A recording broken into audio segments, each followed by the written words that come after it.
Good afternoon, everybody. Welcome to the preservation session from the Dataverse Community Meeting 2022. And today we are going to start our session that is specialized on talking on issues related to preservation of Dataverse.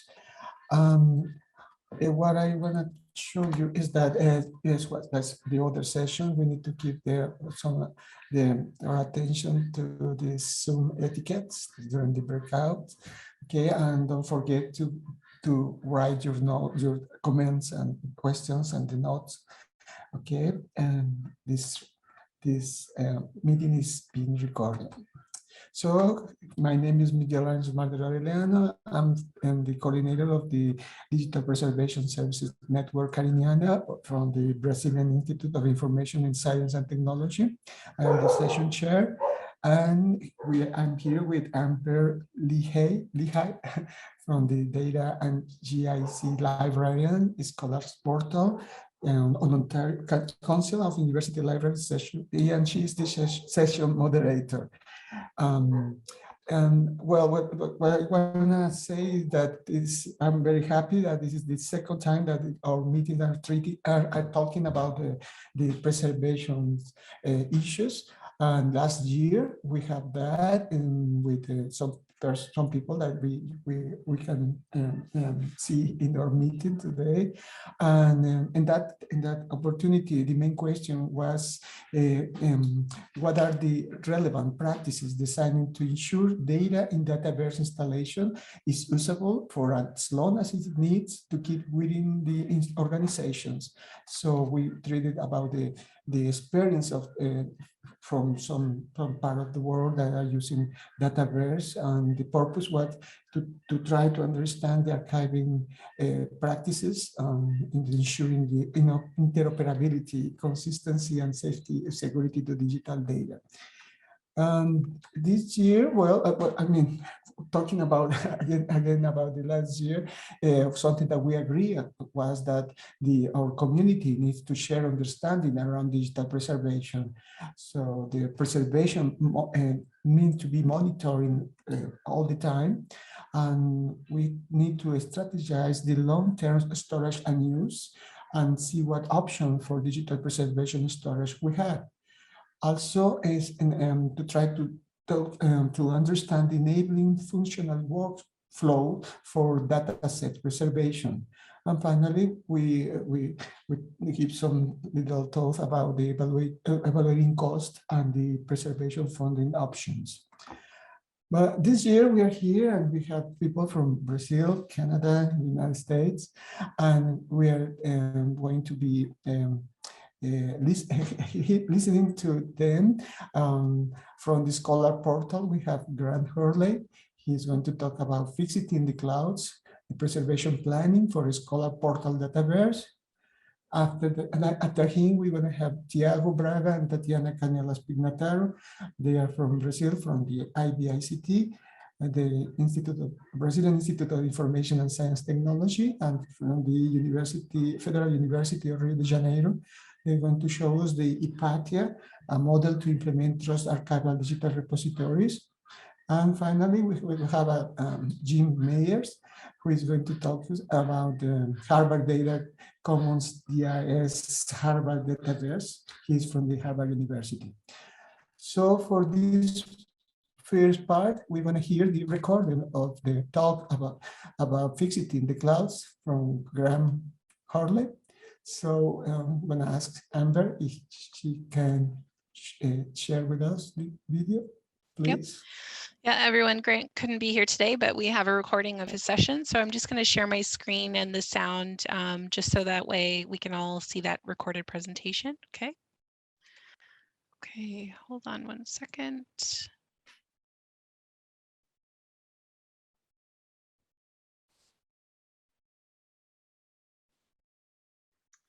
Hello, everyone. My name is Grant Hurley. I'm happy to share with you this recorded version of my presentation, Fixity in the Cloud, Preservation Planning for Borealis, for the Dataverse Community Meeting for 2022.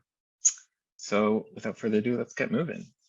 One thing I want to note before I begin is that the work of digital preservation and research data management and many other things happens on Indigenous lands.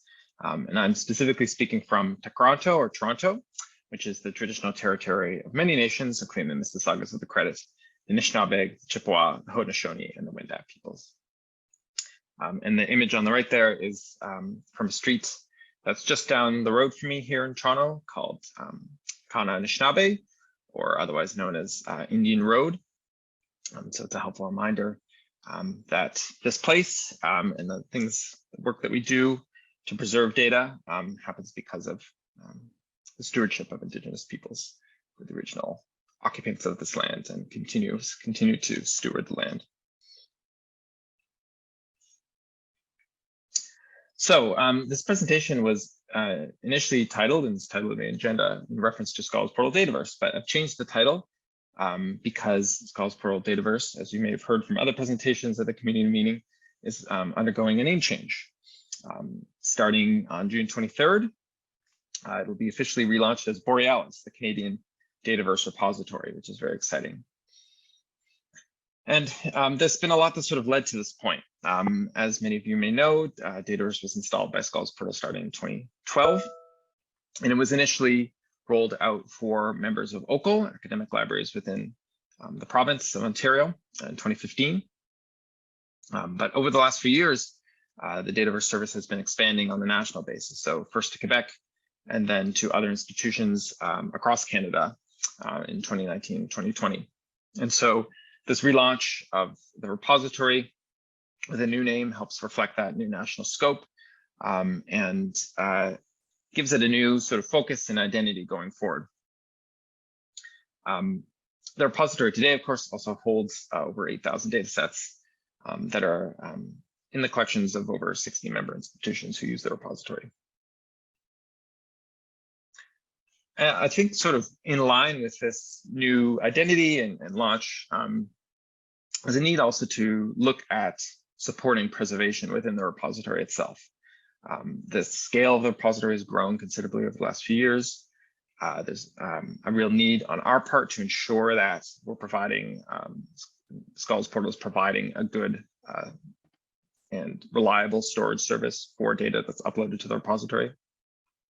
And we're hearing from community members, subscribing institutions, researchers, feedback essentially saying that they wanted that assurance in place. And so those needs we started to kind of gather together to inform a preservation approach. One of those, as I mentioned, is basic ongoing integrity assurance for all files uploaded to the repository, regardless of who they belong to or what sort of materials they are. And at the same time, making sure that that process is scalable, so it can expand as the repository expands, is cost effective, so it's something that can be resourced internally, and it's automated, so that institutions know that there's an ongoing check, essentially. We also want to make use of the great preservation functionality that exists in Dataverse itself, which I'll talk about a little bit later, and then support more advanced preservation processing and independent package creation through that Archimatica integration, which I'll touch on later as well. We had the benefit of community input from other sources as well. So there was a group called the Dataverse North Policy Working Group that drafted an initial preservation plan outline for us in 2020.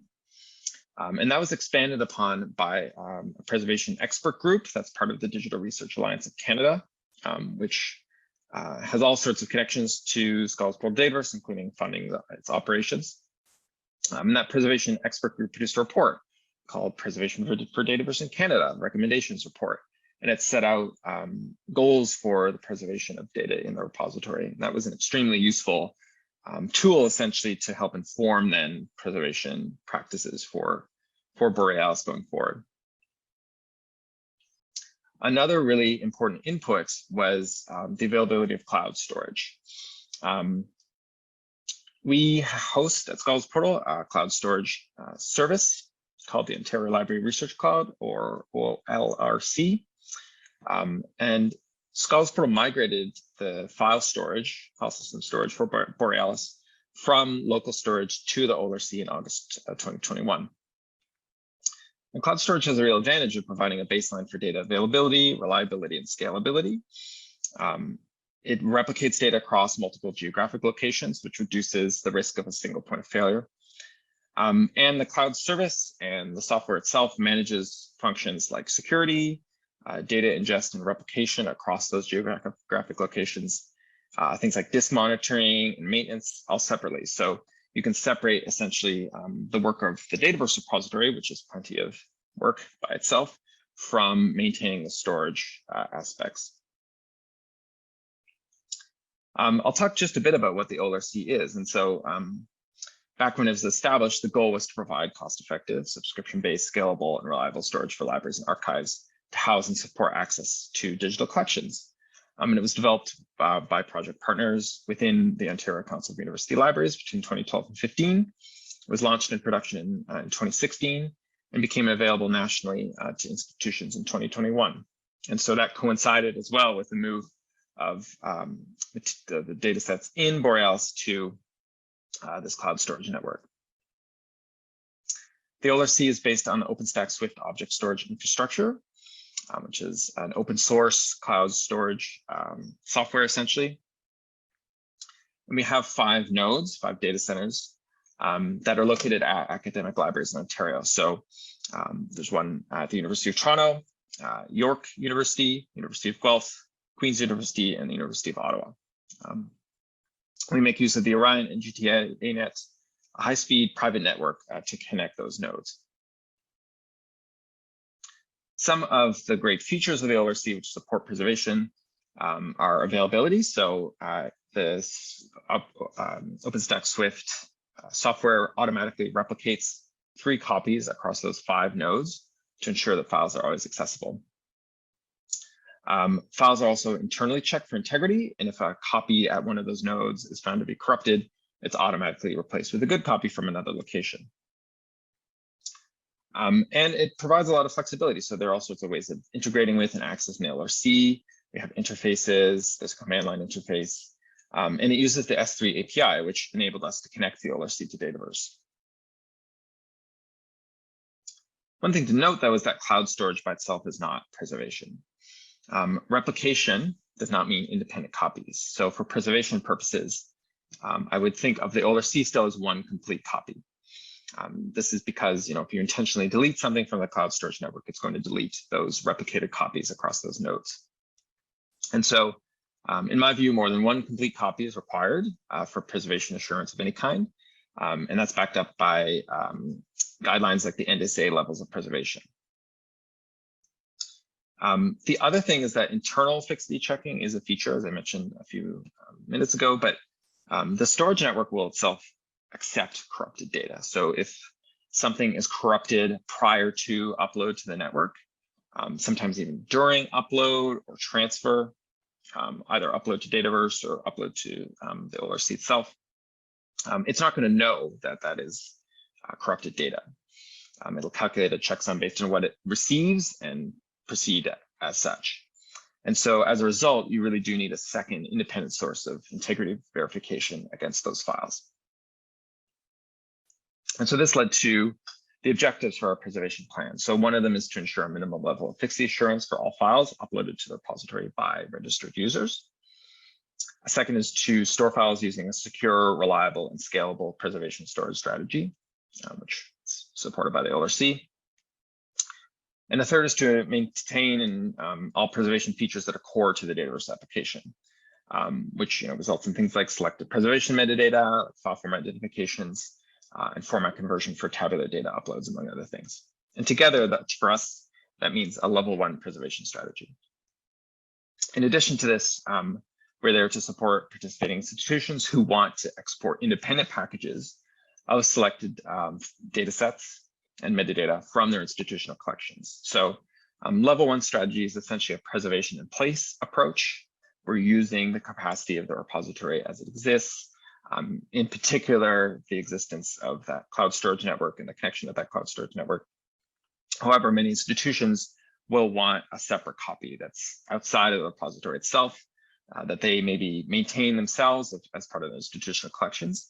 And so for us, that's kind of a level 2 preservation strategy, which requires collaboration with those institutions who are interested in that approach. For the details for level 1, so a really key aspect is that secondary Fixity check that I mentioned. So those are conducted for all files that are uploaded to the Borealis repository every 30 days. It includes draft and restricted data sets, but it does not include derivatives and thumbnails that are created by Dataverse, since those could be regenerated as required. As you probably know, when users upload files to Dataverse, MD5 checksums are automatically generated and stored in the database. And we're making use of this great API call in the Dataverse native API called physical files validation in a dataset. And that API call downloads each file from storage, computes its checksum, and compares it with the value stored in the Dataverse database. We then take the result of that call and record it in an internal MySQL database. And we record it whether it's both positive or negative, so we have an ongoing record of these Fixity checks over time. Fixity, of course, has to happen in combination with a storage strategy. And so all files are backed up to the OLRC, are stored in the OLRC, but they're backed up to IBM TSM tape every night. And up to 7 versions of files are retained and back up every 30 days. So that's why our Fixity strategy kind of matches our backup strategy. So that backup is a secondary copy. It's going to tape. So we have those 2 copies. And we have that window essentially to detect Fixity issues that may arise within that 30-day period. And I'll talk about the triage process in a second. As you are probably aware as well, they're really great preservation functions in Dataverse as well that we want to continue to support. So things like file format identification, which happens using the Jove tool, transformation of tabular data formats to non-proprietary tabular text data files on ingest, which is a great function essentially to reduce reliance on proprietary formats for tabular data, and the generation of universal numeric fingerprints for tabular data files as well, which is another form of integrity verification across formats, which is really cool. We have a triage process for Fixity errors. And so if something were to arise, an issue would arise, that would be identified through that monthly report. Examples would be empty 0-byte files that may have been improperly uploaded, missing files, which can happen from time to time, or the basic issue where the checksum from the file itself doesn't match the stored value in the database. So that would be an example of a file being corrupted in storage, essentially, but sometimes also a sign of a failed upload. So if some error is identified, we're comparing with a copy in backup. And if that copy is good, the backup, the copy backup matches the checksum that's in the Dataverse database, then we'd replace it, the bad file with the good version on the file system. If the issue is not resolved via retrieving a file from backup, we'd contact depositors and institutional contacts for file replacement. And in many instances, this would indicate like a failed upload of some kind. For that level 2 strategy, we'll assist our membership in the setup of connections to Archimatica instances, or running those available Baggett exports as well, which is a secondary approach that many Dataverse institutions are using to create those independent packages.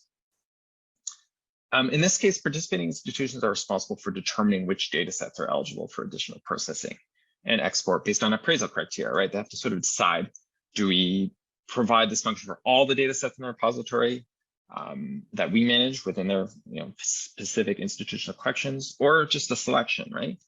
Creating those independent copies does require some decision-making about what it is that you'd like to preserve.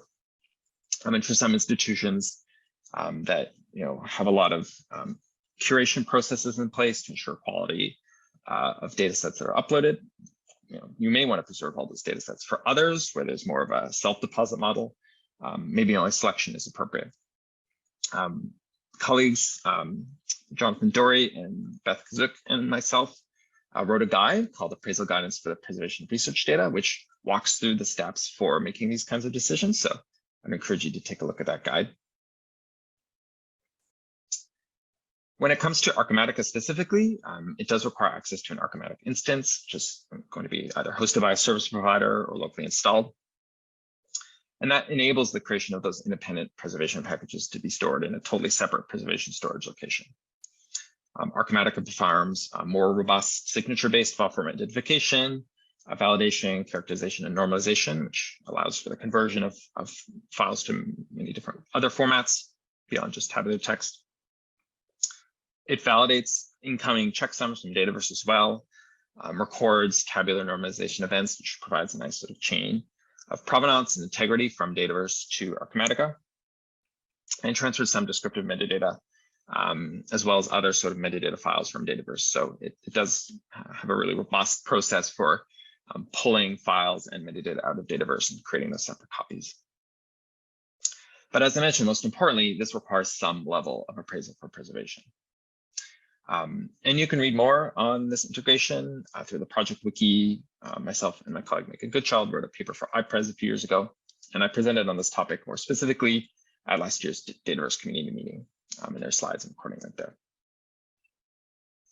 So thank you very much for having me. I was really happy to provide an update on our preservation approach and planning for Borealis.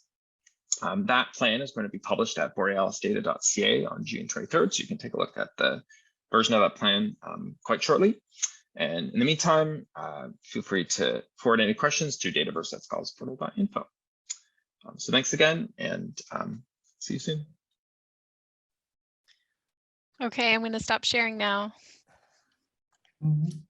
So Amber, they have some questions we left for the last part, or can you answer something?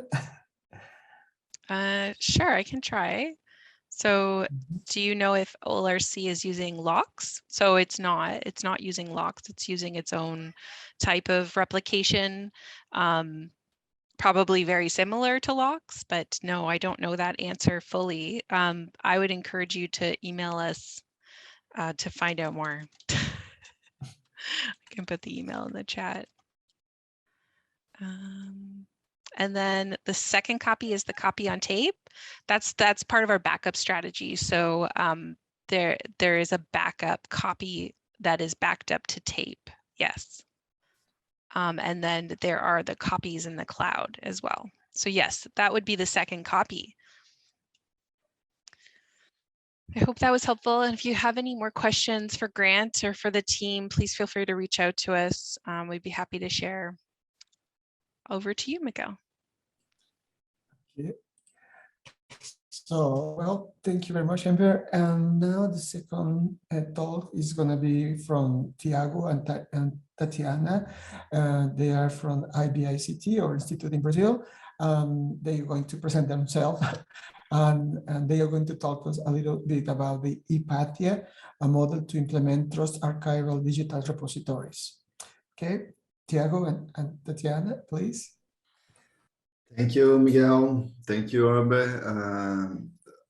We are very happy to be here today. It's an honor to be able to share about the model we have been building at Fixity, the Hypatia model. This model is focused on digital preservation.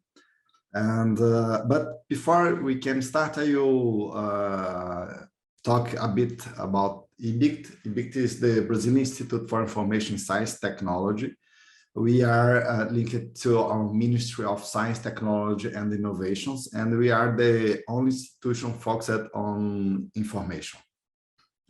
We are right now developing a few projects related to information structures, and one of these projects is the Hypatia model. Myself and Tatiana, we're both researchers at the Fixity, and we have been building this model since 2018. And well, let's start.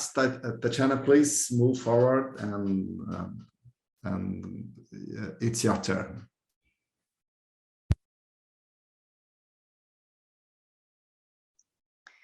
Hi, everyone. Good afternoon. I would like to say that I'm grateful for the chance to talk about Apache. A few years ago, here in Brazil, we were trying to integrate production and digital preservation systems. digital repositories were already implemented, but the submission was always manual, never automatic, as it should be to avoid uninterrupted chain of custody. In 2018, as Thiago mentioned, IBICT and TJDFT, which is the Brazil's Federal District Court, started a research project to integrate the court's electronic journal of justice system and the artifactual system Archival and Atom. This research led to the creation of a sort of database called /Press, which is a set of processes that automates the flow of archival digital objects from the production to the preservation system. However, this grew into a complete digital preservation model, a methodology that can be applied to any organization to study and implement not only the systems integration, but the correct handling of the entire life cycle of the archival digital objects, all the way to the access system. This is now the Apache preservation model. Every time I apply Apache to a new organization, we learn more from its details and can therefore keep making the model better. So when we talk about Apache, we compare it to wine because we want to make it better and better over time.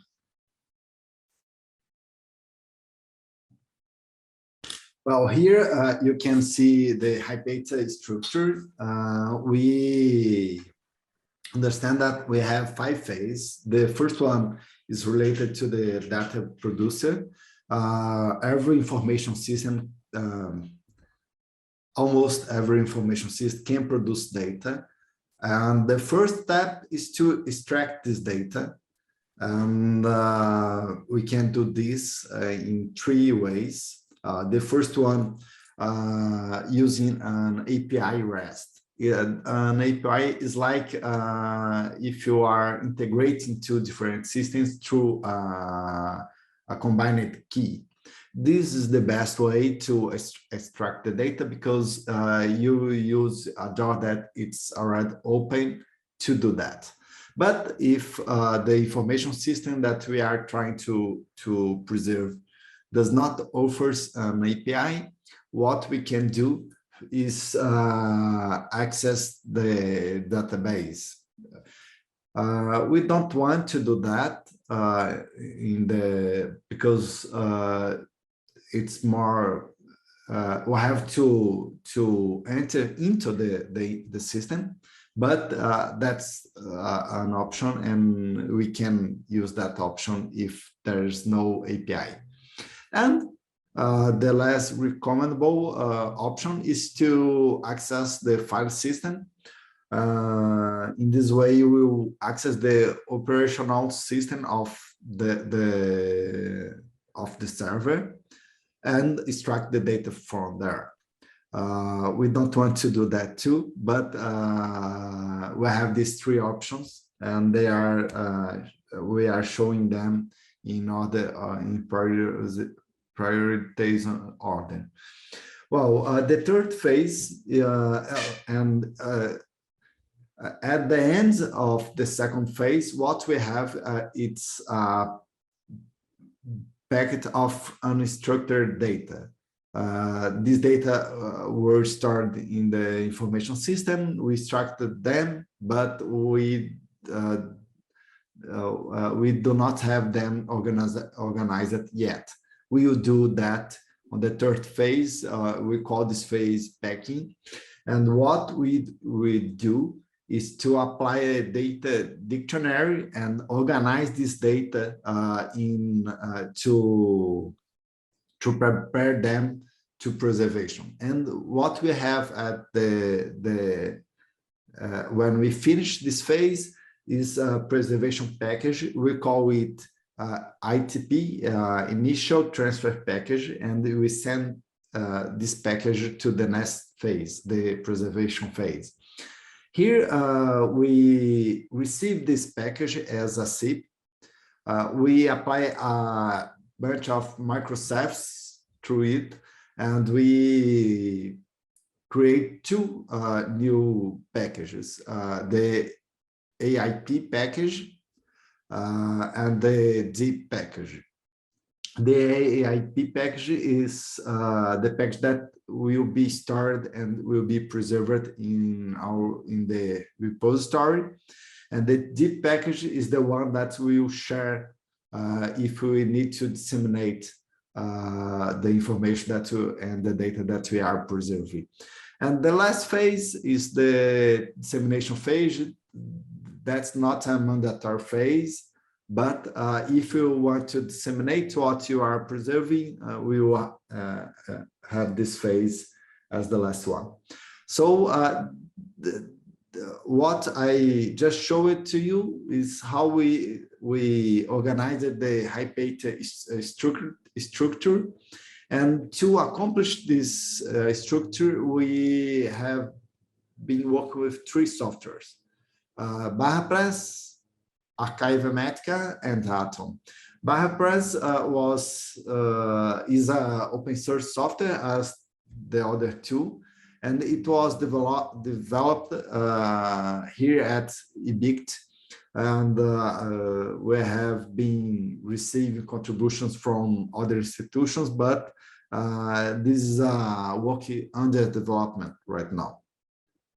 And as soon as we understood that these three software are the one that we would like to have structuring Hypatia, we started to think about how to fit this model with the OIIS, and Tatiana will show that to us.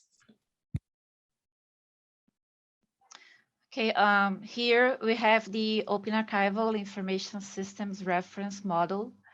And as Thiago presented on the previous slide, I will show you where BarraPress is located and how it works. BarraPress, the database I said before, connects to the production system, extracts digital objects and their metadata to preserve and give access, and sends them as bagged packages to Archival. That's our first package, the ITP, as Thiago said before.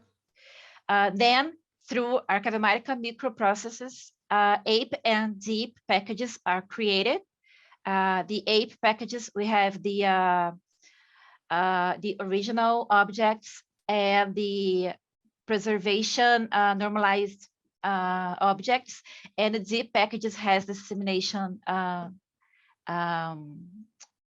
variation of the formats.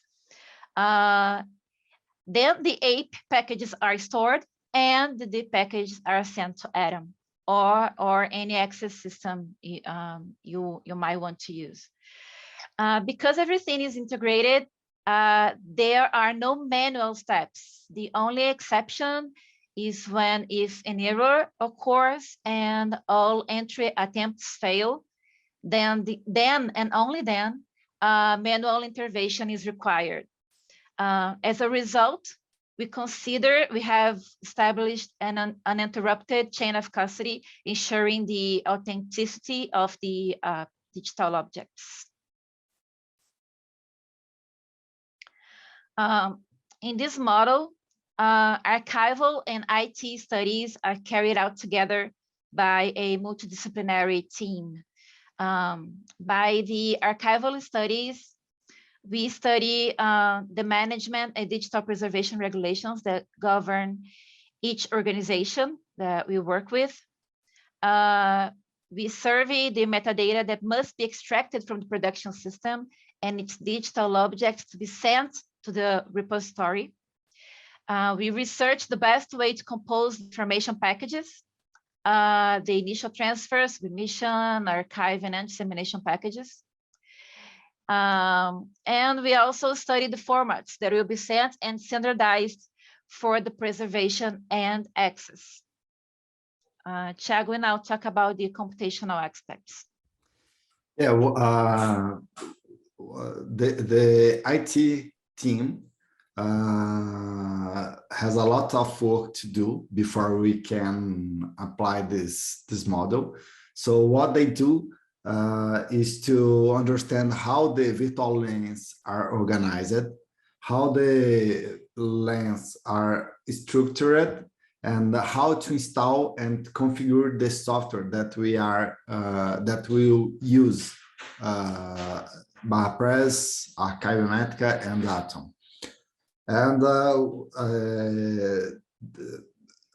And they have also to prepare the connection planning. How we connect the software presented by the Apache model to the information system that we are aiming to preserve. So after that, a bunch of studies, we can integrate what the IT team learned with what the archival team learned, and we prepare a plan to implement the Apache model. You can move forward, please.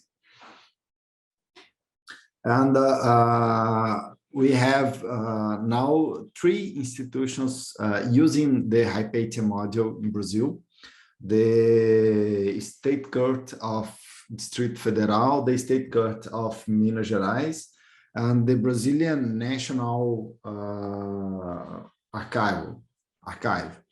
And these 3 institutions, they are very representative in our country. And we are discussing with a lot of new institutions that are aiming to implement Apache. And right now we have 3 systems preserved or integrated with Apache, but as far as we know, every system can be integrated to this model because it uses that data dictionary to map the system that every system to the model. So it makes the work easier to us, so we can integrate a lot of systems. Well, we believe that we can. So far, we could integrate these 3 systems, but that's 100% of success. Please, the next one. And well, what we are trying to accomplish in the future. We want to integrate the Apache model with website preservation. Nowadays, we have a project at IBICT focused on website preservation. Miguel is the one who is coordinating this project, and we want to after extracting the website, preserve it using Apache. We are also trying to understand how multimedia preservation can be integrated with Apache, so we will be able to preserve videos, photos, and infographics. And we know that Dataverse can be integrated with Archival, and as we use Archival into Apache model, we want to integrate Dataverse with Apache too. So we will use the entire Apache structure together with Dataverse. And you can have more information about Apache in these 3 websites. We have the apache.ibict.br, which is the main website with the institutional information and how the model was planned. We have this Git repository, so you can download Apache and analyze the code. And we have this technical forum, so if you have any question, you can send to the forum, and the community will answer you. Unfortunately, these 3 websites are in Portuguese. Right now, we are translating them to English and to Spanish, but we will need a few weeks before we finish this translation. So, the next one, please. So we would like to thank you again. It's we are very glad that we have been developing this model, and we understand that it can be used in a lot of situations. And well, thank you again. Thank you.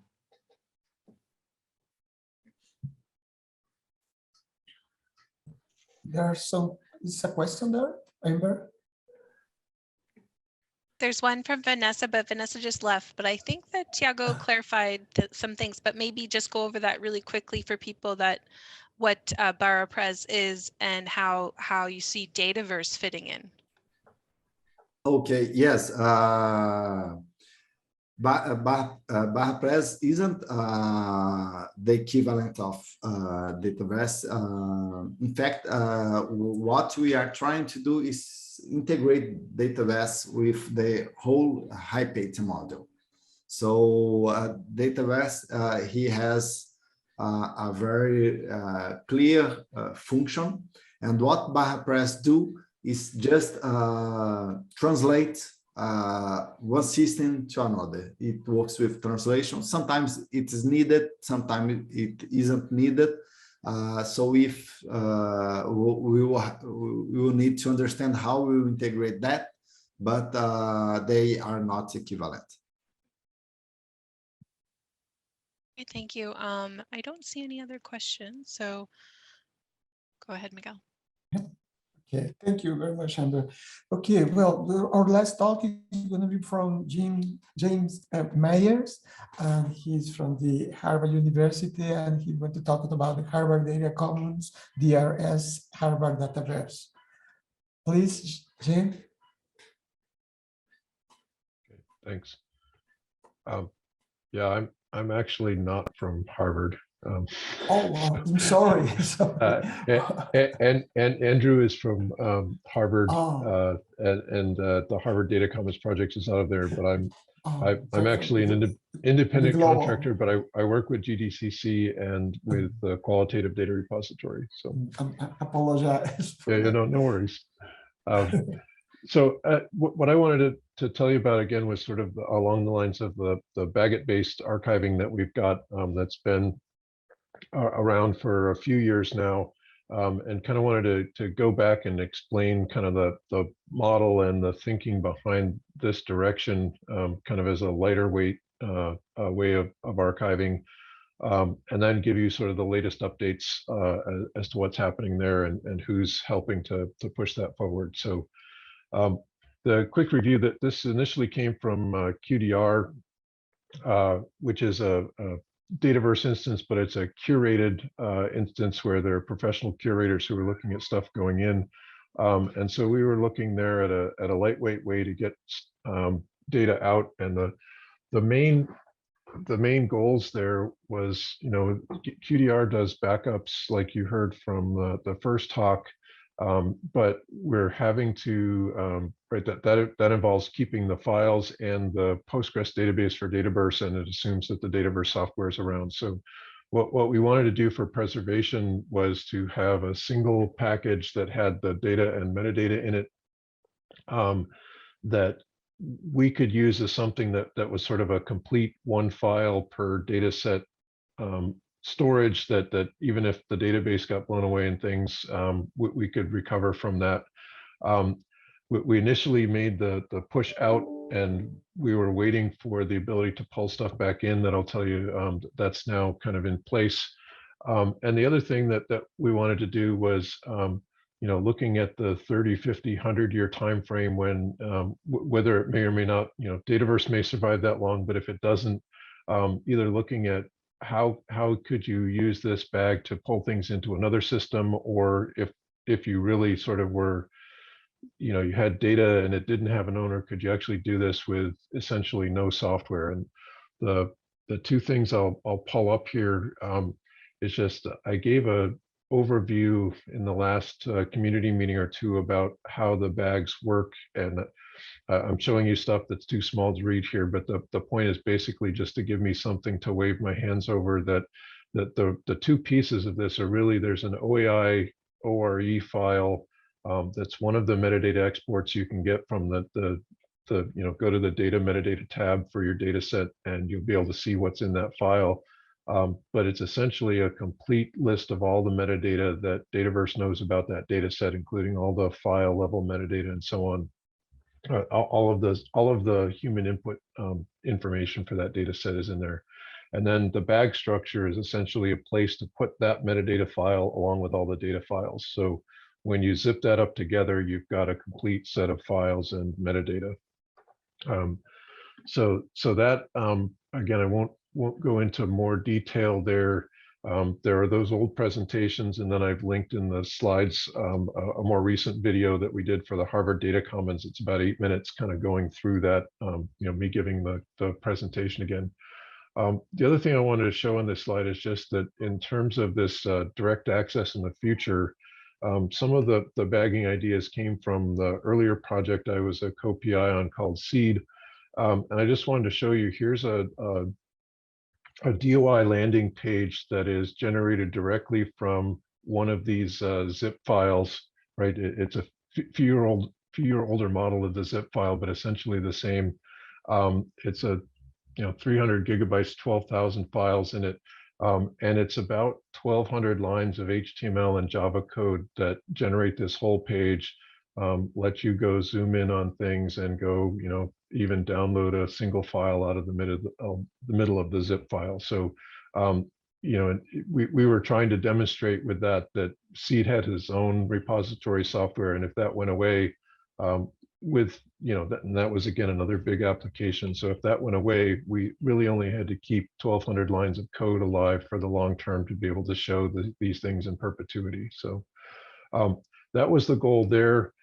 Like I say, QDR initially supported it. Then GDCC got an RDA grant in cooperation with NCSA to kind of update and adapt the bags to follow some of the recommendations from RDA's interoperable research repository working group.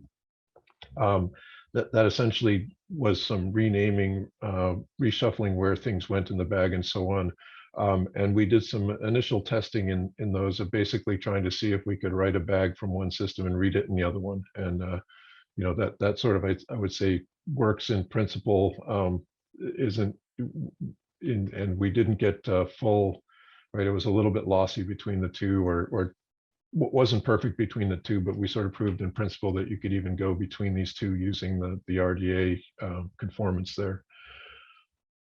There are several threads of recent work, and again, having done this presentation yesterday, I realized the first time through, I kind of said the same things twice, so I'll try not to do that here. I basically want to, without reading all the lines here, give you a sense that various groups beyond QDR have been interested in pieces that are help building this forward. So Texas has been using this over writing to DurCloud and Chronopolis.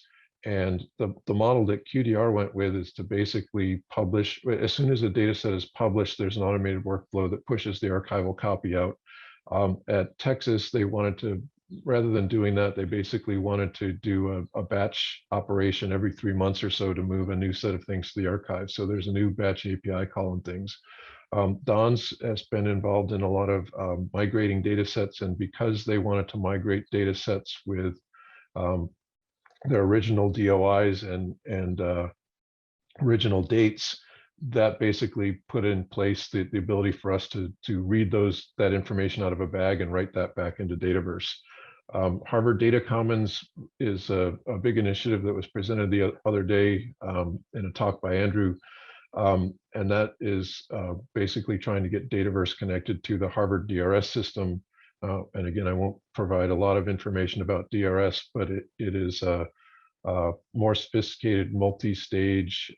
It reads the bag, opens it up, does some processing on it, and then writes it into their system. So I'll kind of go through the bullets on here in the last summary slide as well, but there were a bunch of incremental additions to what we do with bags and the contents of the the ORE and bag that are now part of what we're going to have for the next release in Dataverse. And again, along with that, GDCC and QDR and others are trying to keep both the bags and the ORE up to date, as well as the DB uploader, right? That's an easy way for us to show that we can get the bags back in. So we've been trying to keep the DB uploader's capabilities up to date with all of the changes in Dataverse around these. The one piece of all of that that is sort of visible, right? Most of this is you create the bag and it goes into storage, and you can go look in the zip file, but it just looks like files.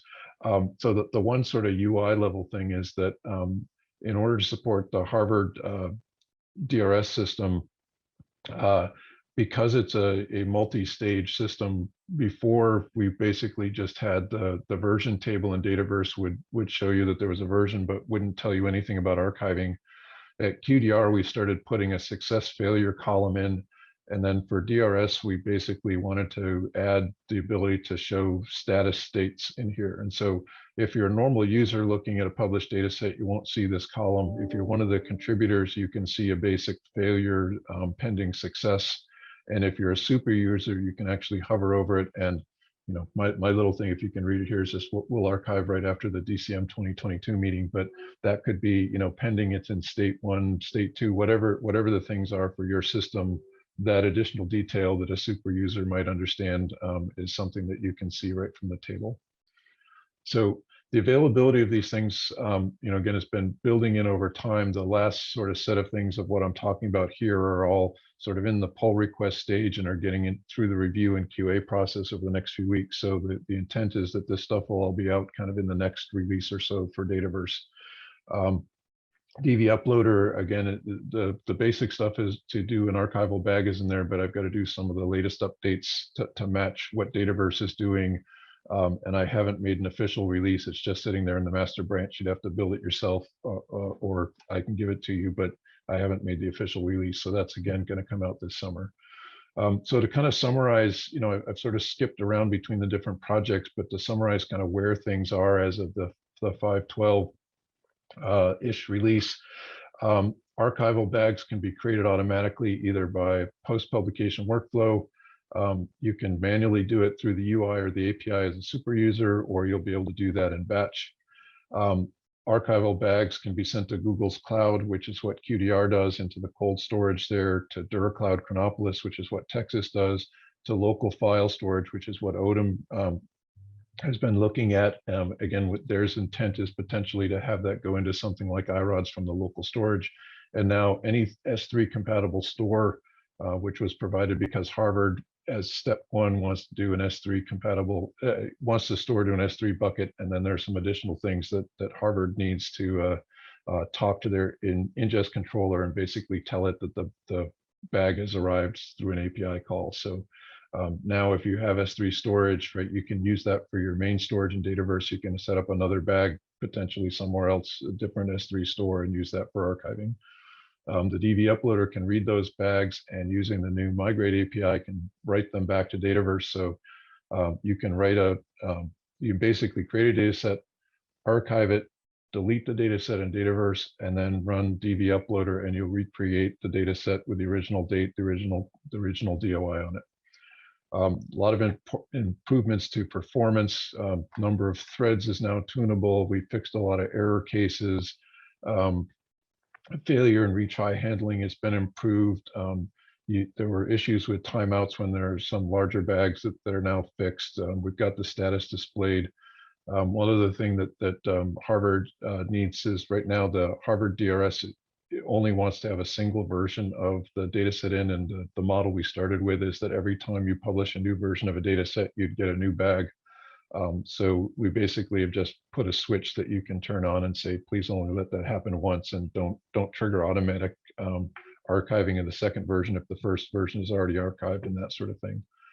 And the last thing is a little bit beyond sort of what you can do when you get a hold of 5.12. But DRS, again, was sort of a more sophisticated thing to interact with. And one of the things that Harvard wants to do is, because the Harvard Dataverse is open to the world, they wanted to offer archiving, but only to sort of Harvard affiliated collections. And in essence, they're going to do a recharge to the projects that have those collections. So we needed the idea of being able to have per collection configuration, whether archiving is on or not, and then actually to be able to send some configuration information like charge codes per collection. So if you publish a data set in one collection, it would get archived with one charge code and one set of contacts and one set of other parameters. And if you're in another collection, a different charge code, different contacts, and those sorts of things. And so between that and just the idea of having multi-stage status, we're starting to expand kind of how flexible the overall system of being able to do SPAGs is. So I think that's the last slide. I'll stop there. Let me see. I'm